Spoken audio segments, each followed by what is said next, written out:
Los sindicatos valencianos convocan 6 días de huelga en el sector educativo para el mes de mayo. Los profesores protestarán así contra las reformas salariales impuestas por el gobierno valenciano y contra los recortes acordados por el gobierno central. Consideran que estas medidas deteriorarán la calidad educativa y las condiciones laborales del profesorado, así como supondrán el despido de 3.000 docentes interinos. Son las 8:30 y hasta ahora informa la redacción de Levante Televisión. Temperaturas altas y ánimo general de mosqueo. Huelga en mayo, ya decimos. Esto se conoce el día en el que el Consell ha anunciado que será precisamente en mayo cuando ya habrá acabado con 40 de las 46 empresas públicas que había hasta ahora.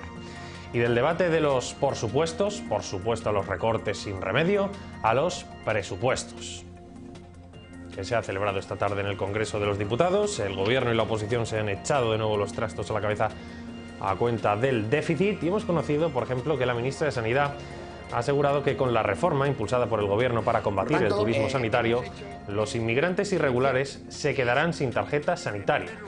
Dice que sin tarjeta, aunque no sin asistencia básica. Justifica esta medida la ministra de Sanidad, dice, ya que la tarjeta sanitaria le corresponde a los españoles. El gobierno, medida extraordinaria. Temperaturas altas y ánimo general de mosqueo, ya decimos. Además, hoy hemos conocido que el Real Decreto que detalla los recortes del gobierno en materia sanitaria escondía un breve párrafo que obligará, atención, a los mayores de 26 años que no hayan cotizado nunca a pagar la atención sanitaria que reciban mediante el pago de la correspondiente contraprestación o cuota derivada de la suscripción de un convenio especial. Y atención a este curioso estudio. Una familia valenciana puede adquirir con su renta media 11 metros cuadrados al año, tan solo de una vivienda tipo que en España alcanza los 96 metros cuadrados de media. 105 dividido entre 20. 5,25. En mi caso tendría que pagar el doble para llegar a la media. A 5. Bueno, bastante para moverse, ¿no? Eso sí, en comuniones no se escatima, cada comunión costará de media unos 2.800 euros. Los valencianos precisamente gastan más que el conjunto de España de media. Temperaturas altas y ánimo general de mosqueo, a veces de forma absolutamente injustificada como esta. Juicio para 2 vecinos de Moixent por dar una paliza a otro que estaba apoyado en el coche de uno de ellos. Por el atenuante de estar bajo los efectos del alcohol, en vez de 5 se enfrentan a 2 años de prisión. Temperaturas altas y ánimo general de mosqueo y cierta confusión con algunos temas, como por ejemplo el tercer carril que ayer presentó la ministra de Fomento en Valencia. Es de momento el sustituto del corredor mediterráneo o un primer paso hasta que ese gran proyecto llegue. Vamos a entrevistar al profesor de Economía Aplicada y experto en transportes, Pedro Cantos, para conocer más detalles sobre ese tercer carril. ¿Qué necesidad tiene la Comunitat Valenciana en estos momentos a nivel de infraestructuras?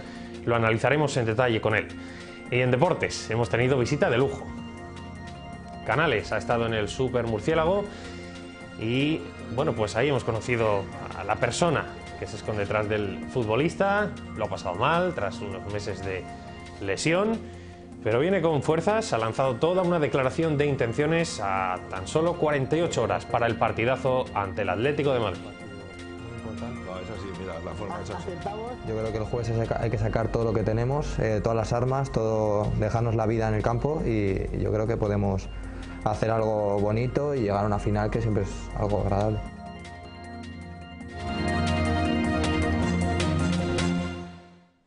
Nos quedan 50 minutos para contárselo todo. Tras numerosas asambleas de claustros en centros educativos hay unanimidad. Los profesores optan por una huelga intermitente en mayo y anuncian más acciones en junio, si es que siguen los recortes. También se ha convocado una manifestación en Valencia para el primer día de esa huelga, el 16 de mayo. Los motivos, el rechazo al decreto ley del gobierno valenciano y a los decretos del gobierno español. Según los sindicatos, 3.000 docentes interinos pueden irse a la calle, así como se incrementará el fracaso escolar. ¿Y qué medidas concretas proponen? Pues directamente instan a la Consellería a que no se apliquen estos recortes. ¿Qué ha dicho durante las últimas horas la responsable de Educación? Pues bien, María José Catalá asegura que lo principal, la primera actuación de su departamento será preocuparse por el incremento de las ratios de alumnos en clases tanto como se necesite. Los sindicatos valencianos han convocado 6 días de huelga en el sector educativo para el mes de mayo. Serán los días 16, 17, 23, 24, 30 y 31. Los profesores protestarán así contra las rebajas salariales impuestas por el Consell y contra los recortes acordados por el Gobierno central. Consideran que estas medidas deteriorarán la calidad educativa y las condiciones laborales del profesorado y supondrán el despido de 3.000 docentes interinos. En el ámbito universitario, sindicatos y organizaciones estudiantiles de las 5 universidades públicas de la comunidad han puesto en marcha una plataforma en defensa de la universidad pública. El deute global de la Generalitat amb el conjunt de les universitats públiques valencianes se situa al voltant dels 1.000 milions d'euros. Ens oponem fermament a aquesta política neoliberal que deteriora el servei públic que ofereix la universitat, que dificultarà l'accés a l'ensenyament superior de la classe treballadora i acabarà així amb la igualtat d'oportunitats.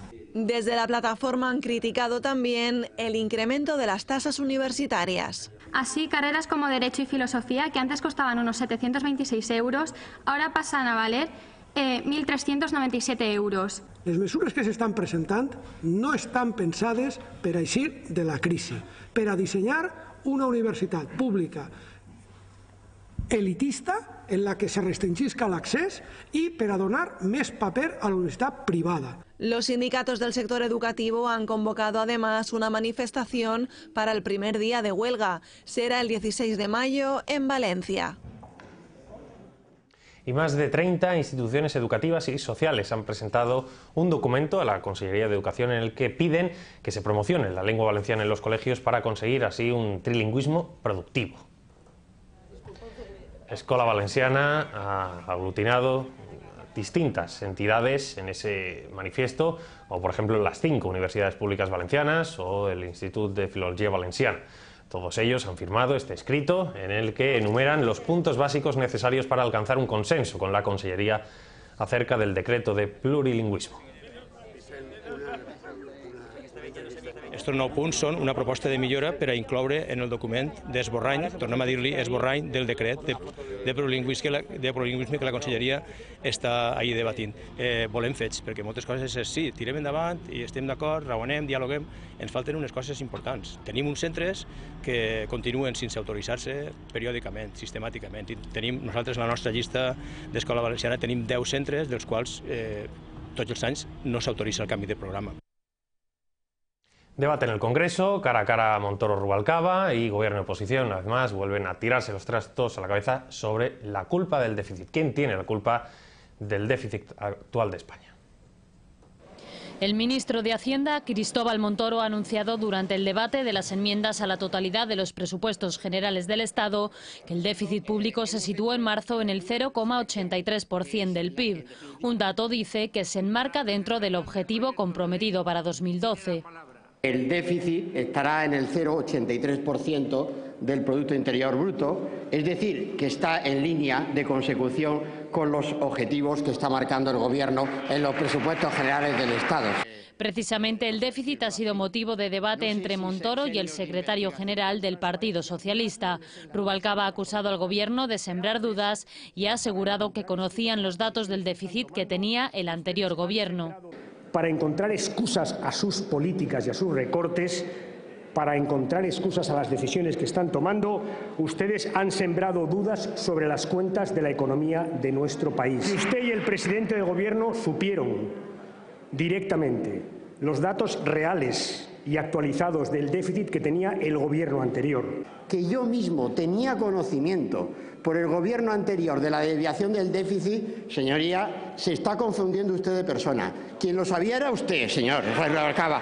Montoro ha reconocido que España atraviesa grandes dificultades, pero que es capaz de hacer frente a todos los desafíos pendientes, como ya hiciera en los años 90. Para encontrar excusas a sus políticas. Y varios apuntes en materia sanitaria. Hemos conocido que el decreto del gobierno español, que regula varios asuntos en este sentido, obligará, por ejemplo, a los mayores de 26 años que no hayan cotizado nunca a pagar la atención sanitaria que reciban mediante el pago de una cuota derivada de un convenio especial, una cuota especial para aquellos que no hayan cotizado. Además, hemos conocido que el gobierno retirará la tarjeta sanitaria a los inmigrantes irregulares en España, una medida que ha provocado la respuesta contraria de la oposición. Eso a nivel estatal, porque en la Comunitat Valenciana el conseller de Sanidad ha anunciado que todavía se pueden recortar 500 millones de euros más en el sistema sanitario sin afectar a la atención principal de los valencianos. 500 millones más de recorte en la sanidad valenciana, según Luis Rosado. La oposición reclama más transparencia al respecto y que se detalle en qué partidas se van a recortar todavía más a nivel sanitario. Bueno, pues un montón de asuntos sobre la mesa y una entrevista de máximo interés, la que ofreció a Levante Televisión ayer el conseller Luis Rosado en el programa L'Aparador con María Poveda, un programa especial dedicado a los 500 años del Hospital General, en el que el conseller habló de actualidad y se refirió a todas estas cuestiones. Lo que se ha hecho ahora, o lo que ha hecho el Gobierno, ha sido modificar este sistema. No es que haya introducido un nuevo copago, sino que lo que ha hecho es modificarlo para que se base en función de la renta. Se ha llegado a decir que algunos ciudadanos no iban a poder comer por comprar recetas, y esto no puede ser cierto. Por 8 euros no se pierde la capacidad económica de nadie, y además ya le digo que para llegar a 8 euros una persona mayor debería de tomar 20 medicinas para empezar a pagar algún céntimo. De hecho, siempre hemos dicho en aumento y lo seguimos manteniendo. Todas las medidas que nosotros tomemos es precisamente para evitar los recortes y para evitar la merma de las prestaciones sanitarias. Hay que tomar medidas duras, medidas que a nadie le gusta tomar. No llegamos, tenemos la sensación, pero no es una sensación de un político, es la sensación de un gestor, de todos los que nos dedicamos a esto, de que no podemos seguir manteniendo una situación donde gastemos más de lo que somos capaces de ingresar. Dicen que obras son amores y no buenas razones, y así lo entiende la Diputació de Valencia, que seguirá adelante con sus proyectos de obras a pesar de la deuda que tiene contraída el Gobierno central con esta administración. La Diputación de Valencia no recortará presupuesto en el Plan Provincial de Obras y Servicios, a pesar de que el Estado este año no ingresará los 80 millones de euros que depositaba en las arcas de todas las diputaciones de España. De estos 80 millones, la Diputación de Valencia deja de recibir 3.200.000 euros. No anem a recibir els 80 milions. Jo em vaig posar en contacte en el secretari d'Estat parlant d'aquest tema, Antonio Beteta, i efectivament no n'hi havia. Nosaltres hem fet una reclamació des de la Federació Espanyola de Municipis i Províncies indicant que aquests 80 milions són necessaris, perquè a més ja havien fet els pressupostos. La reivindicació per part nostra sempre estarà. Me van contestar que el problema que tenien és que no podien dins de l'ajust ni això, ni lo altre, ni lo altre. El Pleno de la Diputación de Valencia ha rechazado destinar una partida presupuestaria extraordinaria para ayudar a los municipios a pagar los intereses generados por los impagos de la Generalitat. I que la quantia per al pagament dels interessos estigui en funció del número d'habitants dels municipis, pel que proporcionalment reben major quantitat dels municipis amb menor número d'habitants. El que no compartim és que una administració soberana i responsable com és la Generalitat Valenciana no se faci càrrec d'allò que fa i allò que genera. Està molt bé que ens pagaran els interessos, però qui correspon, que és la Generalitat. No té que pagar la Diputació els interessos que li correspon pagar a la Generalitat. La responsabilidad de los intereses de los ayuntamientos y de la Generalitat no nos corresponde a nosotros. Donde sí ha habido unanimidad es en sentarse a revisar el reglamento de uso de los edificios de Diputación para evitar que haya discriminaciones, como que se les negara el uso de la Plaza de Toros a los sindicatos para un mitin informativo sobre las consecuencias de la huelga del 29 de marzo.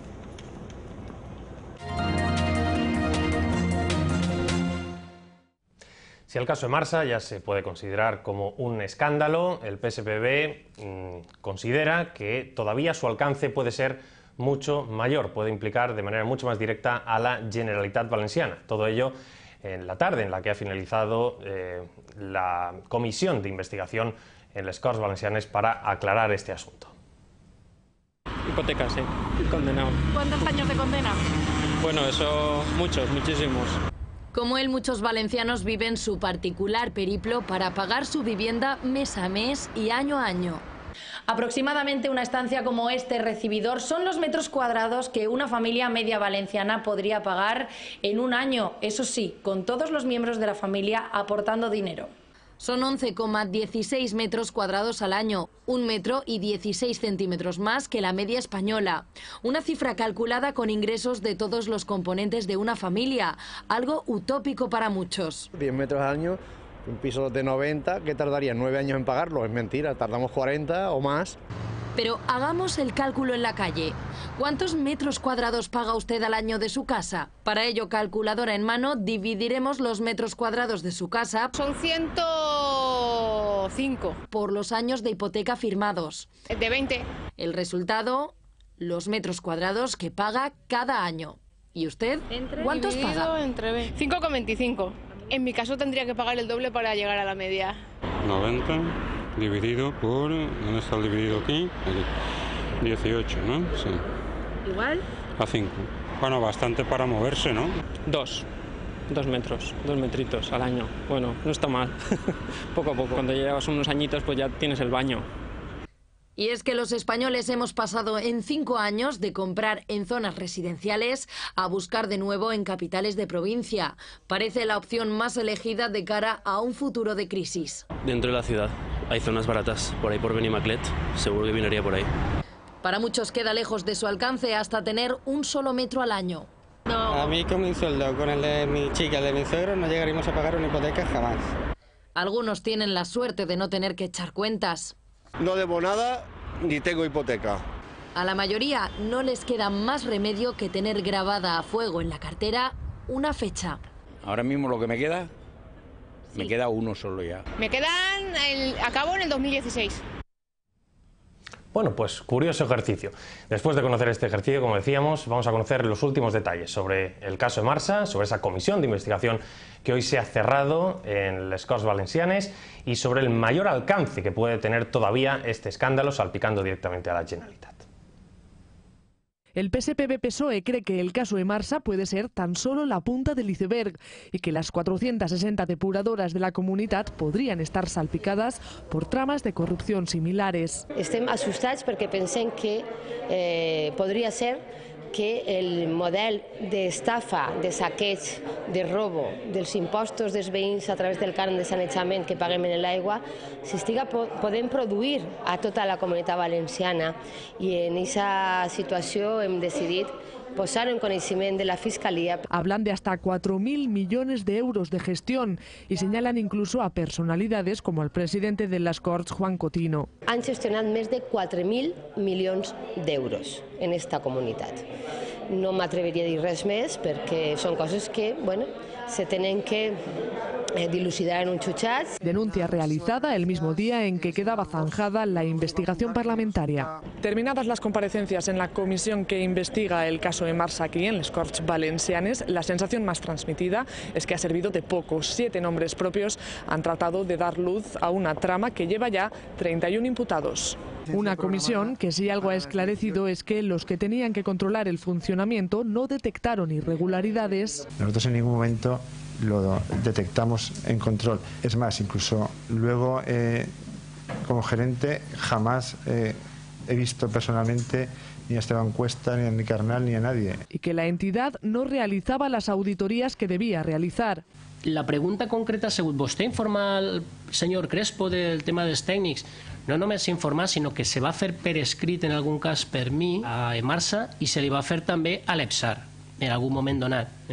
És que vostè me parla d'uns convenis, d'un finançament i d'un supost control del que així no saben res. El próximo día 4 se debatirán las conclusiones que se votarán en el pleno del 16 de mayo.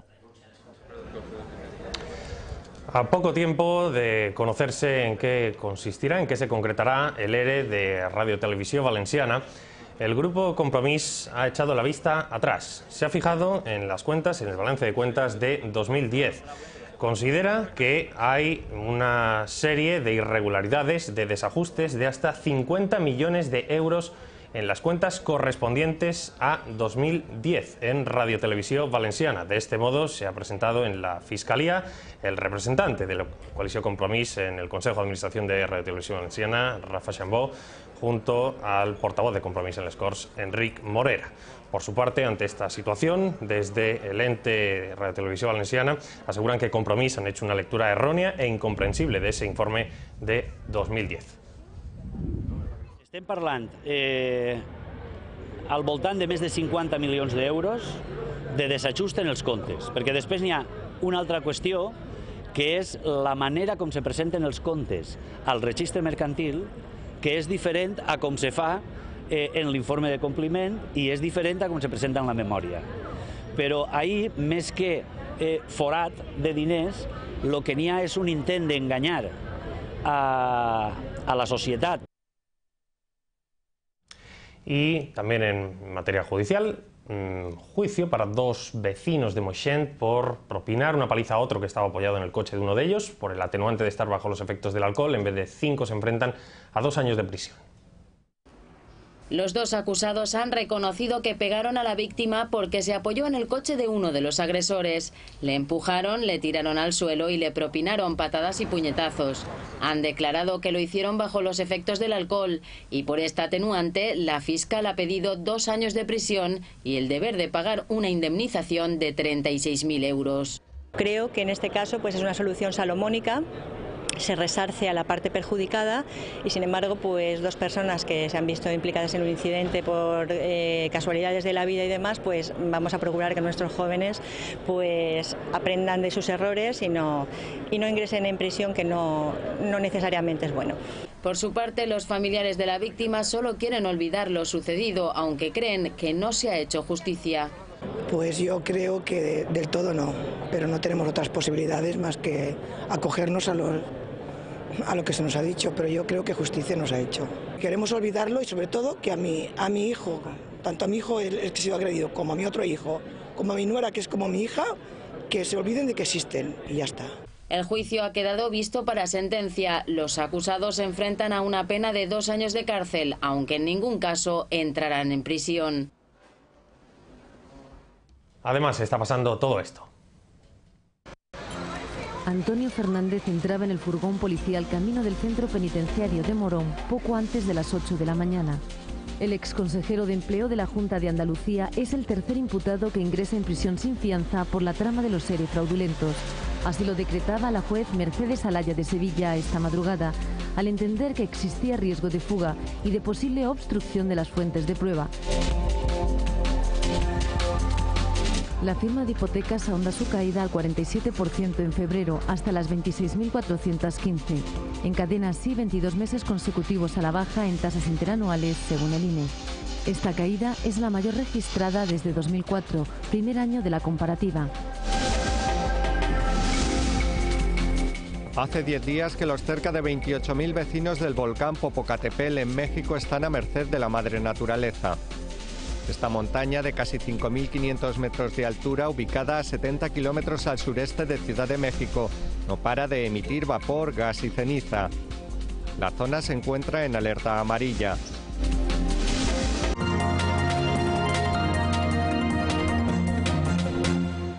Y ante tanta alerta de toda índole, la última palabra sobre qué noticias importan la tiene usted. Hombre, los 5.000 despidos del Consell. Yo creo que a todos los españoles el paro es lo primordial. Y lo del rey también. La Casa Real está...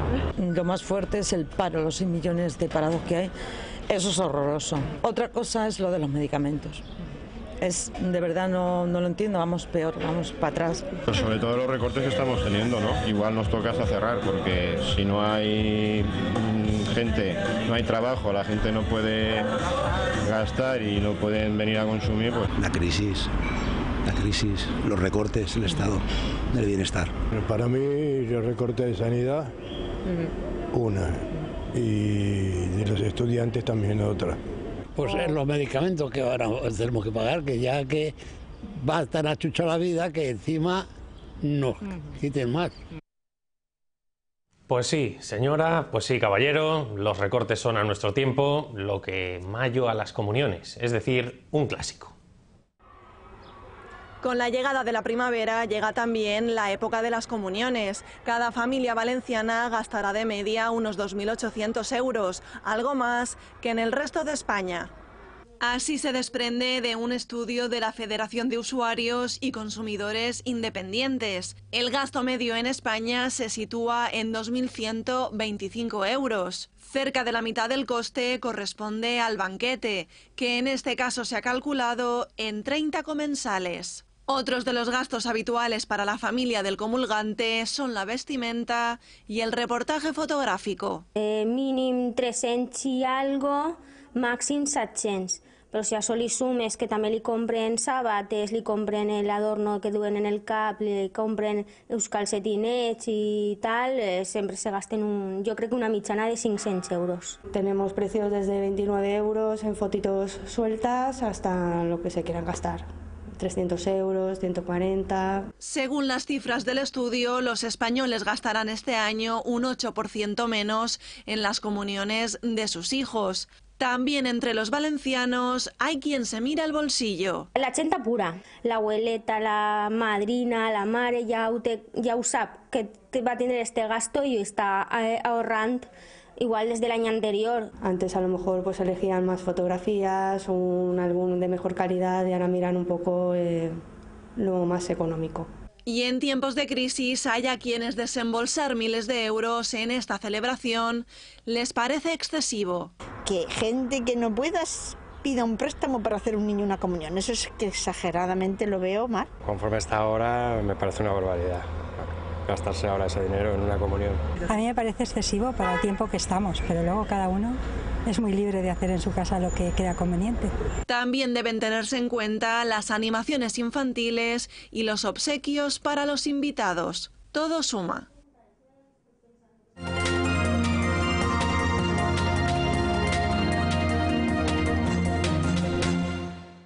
Y para no caer en los errores del pasado, las nuevas generaciones agilizan su espíritu crítico respecto a los bancos. Estos jóvenes del Colegio de la Purísima de Valencia se convierten hoy en banqueros por un día, pero banqueros éticos. ¿Qué hace un banco? ¿Qué es el consumo responsable? ¿Qué se puede hacer con los millonarios beneficios de la banca? ¿Qué podemos lograr con nuestra cuenta bancaria? Por ejemplo, en la transparencia no la tienen, no nos dan el 100% de la información de dónde invierte nuestro dinero. Mucha gente solo se mueve por el afán económico. Luego el sueldo vitalicio que se ponen ellos para toda la vida.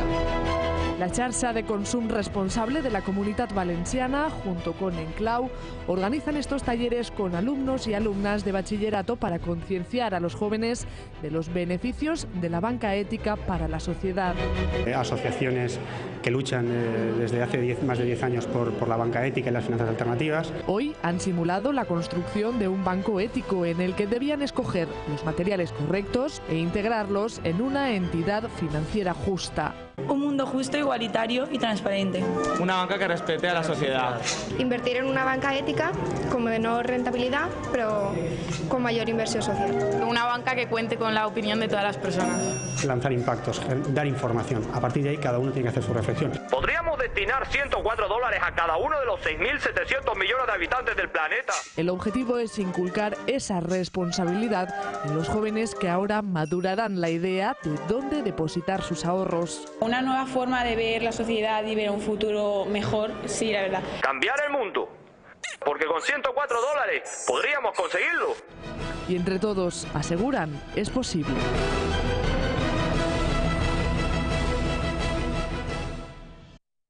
Y es que todo es mutante en esta sociedad, ya lo hemos comprobado, todo cambia, ¿verdad?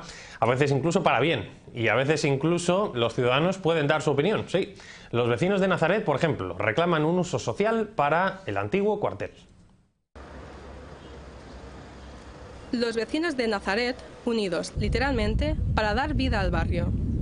El sábado, decenas de personas hacían una cadena humana en torno al solar del antiguo cuartel para reivindicar un uso social. Quedamos las distintas juntas directivas de las entidades del barrio, los andaluces, los scouts, de la parroquia, de las mujeres, de la asociación de vecinos, del centro de música y danza, para almorzar y hacer un recuerdo a las autoridades de que el solar, que hace 18 años que está abandonado, hace 15 que salió la policía y 3 que está derruido, lo solicitamos para un centro de personas mayores, una guardería y un retén de policía. Hemos solicitado una reunión a 3 bandas, delegación de gobierno, Consellería de Servicios Sociales y Ayuntamiento, para ver un poco cómo esto puede llevarse a cabo. Una consulta popular en 2011 daba a conocer las propuestas de 1.500 vecinos. Hoy siguen teniéndolo claro.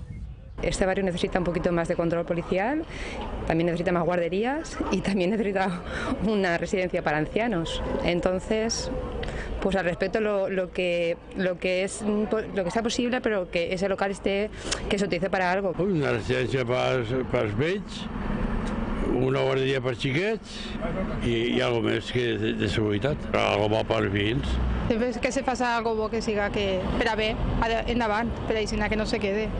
O més seguretat o el que vulguin, una guarderia, residència per algo bo, perquè tot bé que estem un poquet abandonats. El centre de salut que mos l'han posat allà, així, per nosaltres i per tot, que està en el centre del poble millor. Propuestas varias, pero todas coinciden en un punto. El solar no puede quedar así.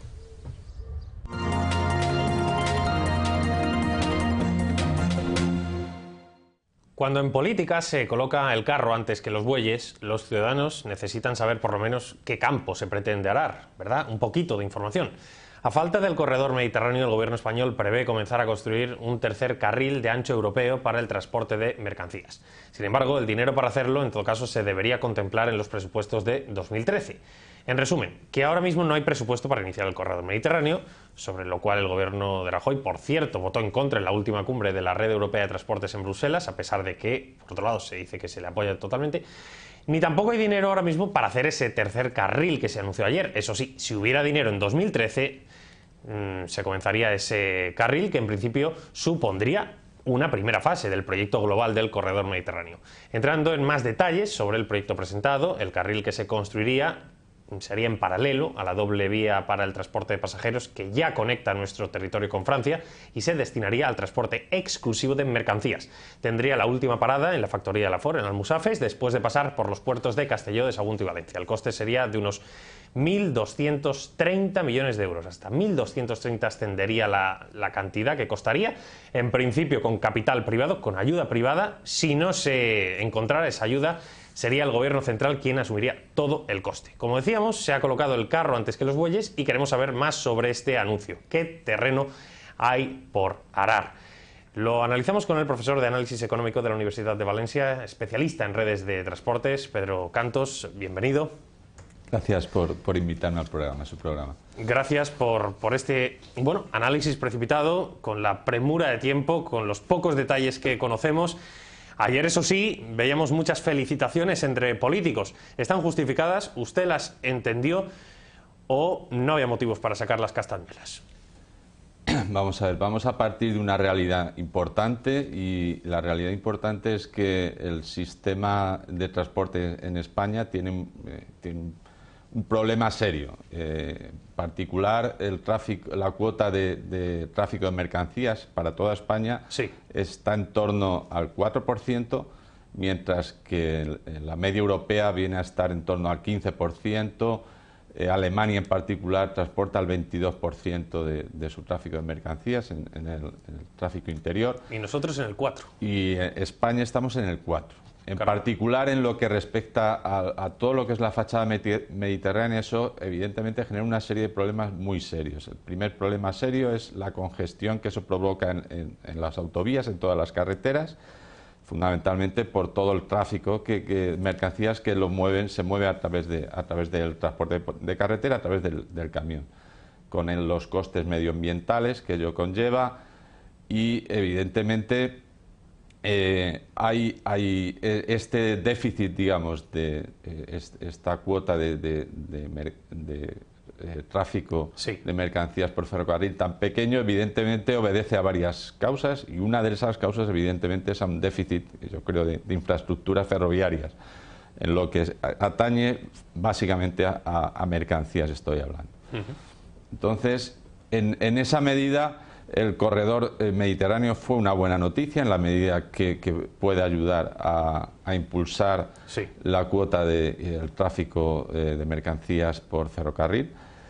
Y bueno, la noticia de ayer en principio no me parece una mala noticia, en principio yo creo que es una buena noticia si efectivamente se implementa y se lleva a cabo, porque ya digo que ahora mismo es un problema serio, y es un problema que ayudaría al sistema a darle a ser más eficiente, a mejorar en definitiva la competitividad y la economía de la Comunidad Valenciana en particular. Por lo poco que se conoce, ¿qué intuye que puede aportar ese tercer carril? Resulta difícil imaginarlo. ¿En qué va a consistir? En primer lugar, ¿en qué va a consistir? ¿Cuál sería la definición de ese tercer carril? Vamos. La verdad es que no sabemos muy poquito. Yo lo poquito que he podido leer en la prensa esta mañana, lo que dijo la ministra ayer, es que se trata de un tercer carril. No se sabe realmente si es realmente un tercer carril o es una mejora del segundo de la infraestructura viaria de mercancías, y acoplarla al ancho europeo para que eso facilite el transporte de mercancías. Y evidentemente ahí tenemos un problema importante, y es facilitar las conexiones a los puertos, facilitar el trasvase de los centros logísticos al ferrocarril. Y yo creo que ahí hay un campo importante de mejora para facilitar nuestra competitividad. Eso poniéndolo, es decir, esta es una noticia que unos opinan que puede ser una medida sustitutiva del corredor, o puede ser complementaria. ¿Usted qué cree? No se puede saber. Eso ahora mismo no lo sabemos. Yo creo que evidentemente el corredor mediterráneo en principio es una buena opción. Lo que ocurre es que cuando uno mira las cifras se asusta un poquito. Cuando uno mira las cifras ve que son 51.000 millones para todo el corredor, que hay una serie de actuaciones tanto por el lado de mercancías como por el lado de carretera. Y bueno, evidentemente algunas acciones ya se han llevado a cabo, 8.000 millones creo que ya se han ejecutado. Entre el 10 y el 20% serán ayudas europeas, no más. Pero bueno, yo creo que en torno a unos 25.000 millones se deberían invertir en unos 8 o 9 años. Entonces estamos hablando de una magnitud muy alta de inversión que habrá que estudiar muy bien. Yo creo que y es muchas veces lo que adolecemos aquí en España, tener un estudio que un análisis coste-beneficio, que es el típico análisis que realizamos los economistas. Usted pone en cuestión que sea rentable el corredor mediterráneo. Vamos a ver, yo lo único que estoy diciendo es que va a implicar, evidentemente implica un coste de inversión muy alto para las finanzas del Estado. Y evidentemente eso habría que hacer un estudio de viabilidad socioeconómica de todas las actuaciones que hay en ese gran proyecto del corredor mediterráneo. Ese estudio se habrá hecho ya, ¿no? Yo he escuchado que hay algunos estudios, pero no hay realmente un trabajo que yo ahora mismo sepa que analice de forma exhaustiva y de forma separada, porque yo creo que hay evidentemente, sobre todo hay un problema por el lado de las mercancías, no tanto por el lado de pasajeros, sino por el lado de mercancías, que yo creo que es donde se debe actuar de forma prioritaria, y es donde de verdad yo creo que se podrían fomentar ganancias importantes para la economía valenciana en particular. Es decir, que le parecen bien invertidos estos 1.230 millones en el tercer carril. a priori podían estar bien invertidos. En principio a mí me parece que no sería, si van efectivamente para cubrir este déficit de infraestructuras ferroviarias que ahora mismo tenemos en la fachada mediterránea, yo evidentemente a expensas de que siempre, como le decía antes, siempre falta el típico estudio hecho con rigor,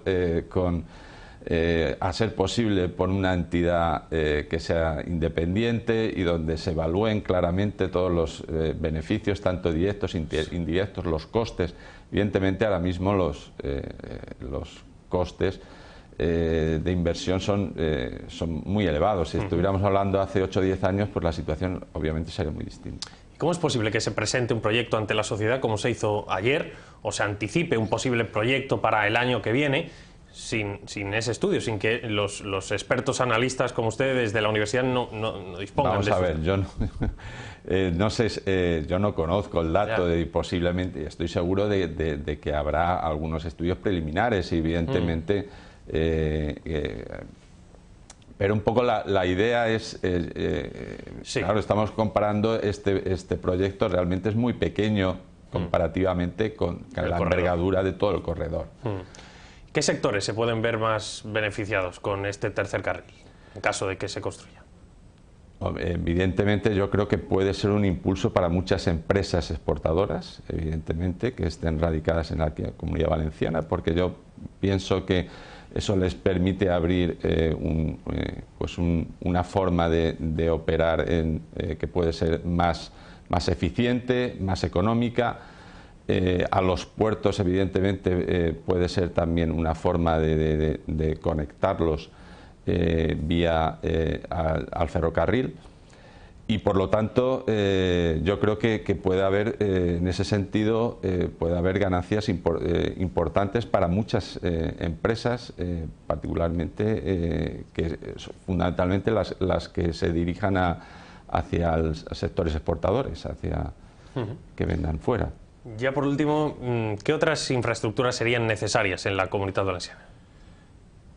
Vamos a ver, a veces hablamos demasiado de infraestructuras y yo creo que a veces deberíamos hablar más bien no tanto sino también de saberlas gestionar, saber gestionar las infraestructuras. Cuando digo gestionar, pues saber cuáles son las infraestructuras prioritarias, saber a lo mejor yo creo que ahora mismo, como le decía al principio, yo creo que las infraestructuras de ferrocarril, sobre todo para mercancías, son prioritarias. Entonces, ese es un elemento importante, saber priorizar, y más en estos momentos de crisis. Y en segundo lugar también facilitar la gestión. Yo creo que es una buena noticia que haya en principio capital privado para participar en lo que se conoce como el tercer carril. Cambiar a veces los modelos de gestión. En Europa, por ejemplo, en el transporte ferroviario se está introduciendo, se está liberalizando el sector y permitiendo la entrada de nuevos operadores, en concreto en el sector de mercancías. Eso está resultando bastante positivo. O por ejemplo, en el caso de pasajeros, pues competir introduciendo competir a través de franquicias en determinados servicios. Por ejemplo, en Alemania está funcionando muy bien la competencia por franquicias. Entonces yo creo que muchas veces ya no es tanto nuevas obras, sino sacarle partido a las que hay. Efectivamente, encontrar el método de gestión más eficiente, más eficaz para aprovechar y obtener el mayor rendimiento de ellas. Eso es un poco lo que vino a decir el presidente Fabra ayer. Literalmente, continuaremos trabajando para poner en valor todas las infraestructuras ya construidas para que generen optimismo y nuevas posibilidades. En fin, una frase que dicha en el contexto de un acto político puede sonar un pelín a propaganda, pero explicada con más detalle, como ha hecho hoy el profesor Cantos aquí en Levante Televisión, pues se entiende y bueno, pues así queda de manifiesto. Gracias por explicarnos y poner un poquito en perspectiva cómo estamos en materia de infraestructuras y bueno, pues aportar un poco de luz sobre qué puede suponer este tercer carril que posiblemente se podría construir a partir de 2013. Gracias, profesor. Gracias a ustedes. Hasta otra ocasión.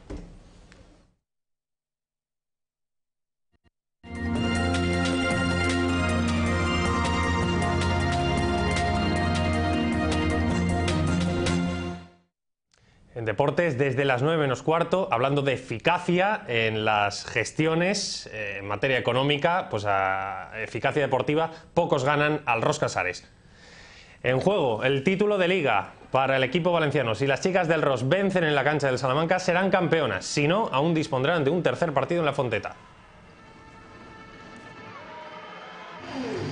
Y mañana turno para los chicos. El Valencia Basket jugará en la cancha del Banca Cívica, partido de Liga. Está en juego la cuarta plaza de la clasificación. Y del baloncesto al fútbol, quedan 48 horas para el partido más esperado por el valencianismo, con estas novedades. Los mismos que ante el Betis, salvo en la portería. La entrada de Diego Alves en lugar de Guaita podría ser la única novedad en el 11 de Unai Emery para el partido ante el Atlético de Madrid. Así están las cosas en la libreta del técnico. Las redes sociales echan chispas con vídeos como este que ha difundido el club.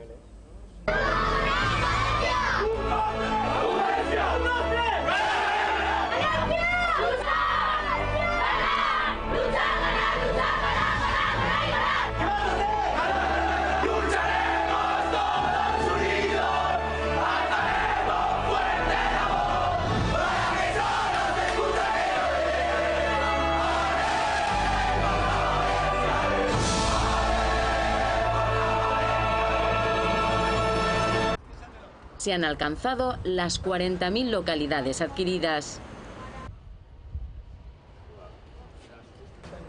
Y hoy en el Supermurciélago, invitado de lujo, Sergio Canales, una vez superada su larga lesión, se ha abierto un poco más al valencianismo en una extensa entrevista ofrecida a Carlos Bosch y a sus contertulios, que podrán de nuevo volver a ver a las 11 de la noche.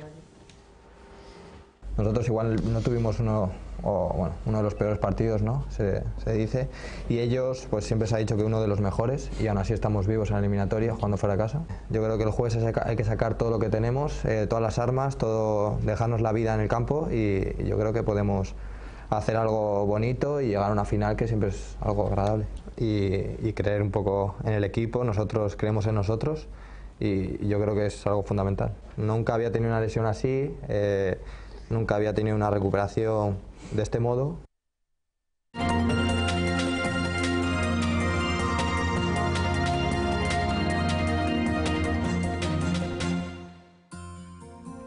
Les hemos contado las noticias del pasado y ahora les mostramos el mapa del futuro. Según el Instituto Nacional de Meteorología, esta será la previsión meteorológica para mañana miércoles. Es todo, informó la redacción de Levante Televisión. Llega ahora la catarsis con Xavi Castillo y a las 9:30 la reflexión con Isabel Olmos en Raonem, el programa donde los invitados no discuten por tener la razón, sino la solución. Gracias por estar al otro lado.